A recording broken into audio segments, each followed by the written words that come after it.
Imagine a creature with immense power and 7-inch, knife-sharp canines, capable of taking down the largest prey with ease. For nearly 2 million years, this fearsome predator, known as Smilodon, ruled the prehistoric Americas before mysteriously vanishing.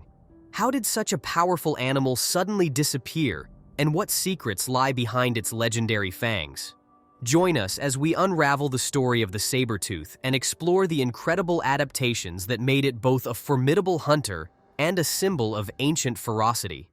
Consider the African lion, one of the planet's deadliest predators. It can grow up to 9 feet long and weigh around 400 pounds, ruling the savannas as the king of the beasts. But even this intimidating lion pales in comparison to its prehistoric cousin, Smilodon fatalis, the saber-toothed cat. Massively built, Smilodon could weigh up to 750 pounds, which is 25% more than the largest male lion, and it carried some serious weaponry. Imagine 2 steak knives attached to a hugely muscular beast with the hunting skills to use them. This saber-tooth was engineered to kill. In North America, Smilodon hunted big herbivores like bison and camels, and it was just as successful when it moved to South America with new prey species. It likely took down its prey by using its forelimbs to hold them still while delivering a bite. But exactly how it did so is still debated among scientists. There's also a discussion about whether Smilodon lived a social or solitary life, with evidence from modern predators and fossil remains supporting both views. Smilodon probably lived in forests and bushy areas, providing good cover for ambushing its prey. Smilodon went extinct around the same time as most North and South American megafauna, about 10,000 years ago.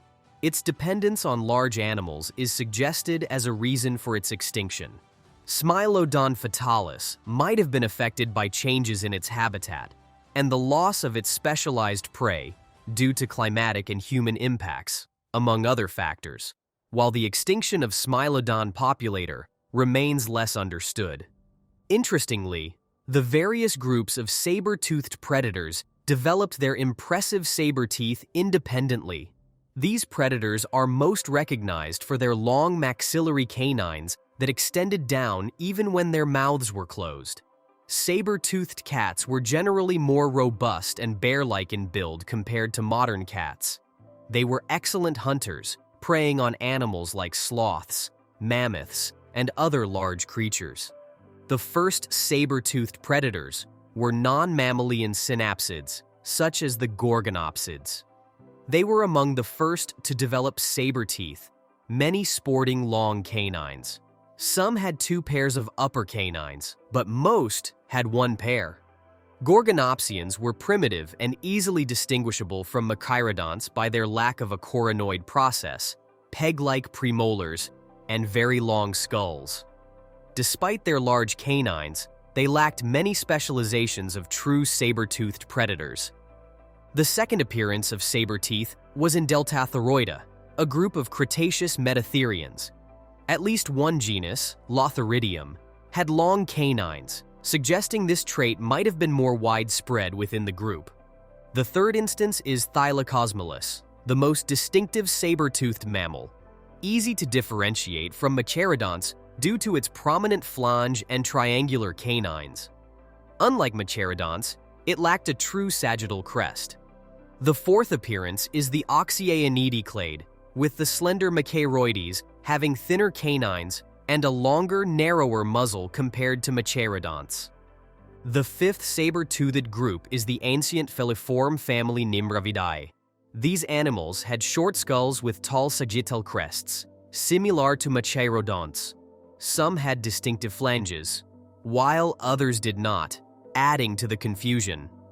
Machairodonts were generally larger with longer, stouter canines, but there were exceptions. The sixth group is the Barbarophilids, closely related to actual cats. Barbarophilus, the best-known barbarophilid, differed from most machairodonts by having a heavier, stouter mandible, smaller eye sockets, massive flanges, and canines set farther back. Barbarophilids had more developed incisors compared to machairodonts. The seventh and final saber-toothed group to evolve were the Mechaerodonts themselves. Now, consider a prehistoric bison weighing nearly a ton.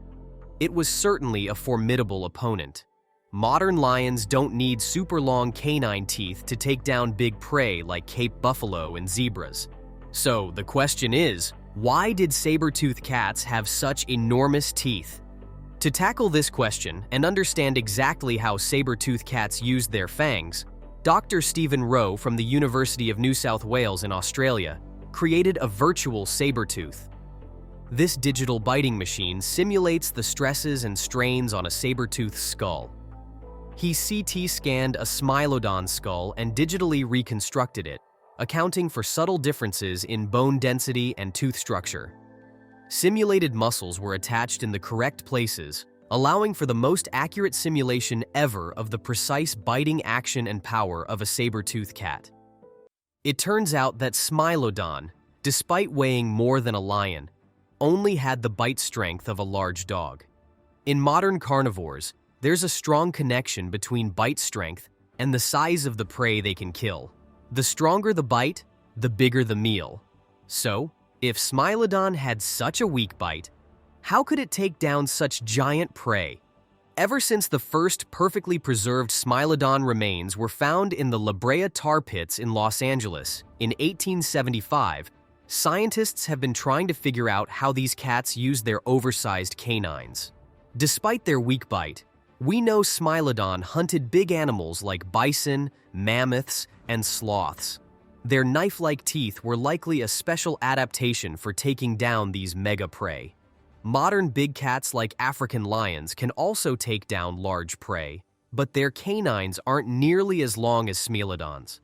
This suggests that Smilodon's teeth had a unique design advantage and that they used a different killing technique compared to modern cats. Today's big cats have shorter but sturdier, conical-shaped canines that they use to seize prey and grapple them to the ground. They kill smaller prey by biting through the back, but for larger prey, their teeth usually don't penetrate the skin. Instead, they suffocate or choke their victims by clamping their teeth around the carotid artery, causing the prey to lose consciousness within seconds. The development of saber-toothed cats reflects a shift in function and killing behavior rather than a change in predator-prey dynamics. Many theories about their killing methods exist, such as targeting soft tissue like the belly and throat, where deep bites were crucial for fatal blows. Their long teeth also helped reach major blood vessels in large mammals. However, the exact advantage of their bite, especially concerning prey size, remains a mystery. The similarity across all these unrelated families lies in the convergent evolution of saber-like canines as a hunting adaptation. Meehan et al. Note that it took about 8 million years for a new type of saber-toothed cat to fill the niche of an extinct predecessor in a similar ecological role. This pattern has occurred at least 4 times, with different families of animals developing this adaptation. Although these saber-like canines made the creatures successful hunters, the shift to being obligate carnivores, along with evolving alongside large prey animals, eventually led to their extinction. According to Van Valkenburg, the same adaptations that made saber-toothed cats successful also made them vulnerable to extinction. Increasing in size and becoming more specialized acted as a macroevolutionary ratchet.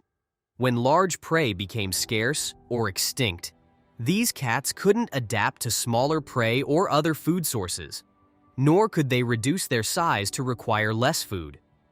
More recently, it's been suggested that Thylacosmolus was quite different from its placental counterparts, with differently shaped canines and no incisors, indicating it might not have been ecologically similar to other saber-toothed predators and possibly specialized in eating entrails.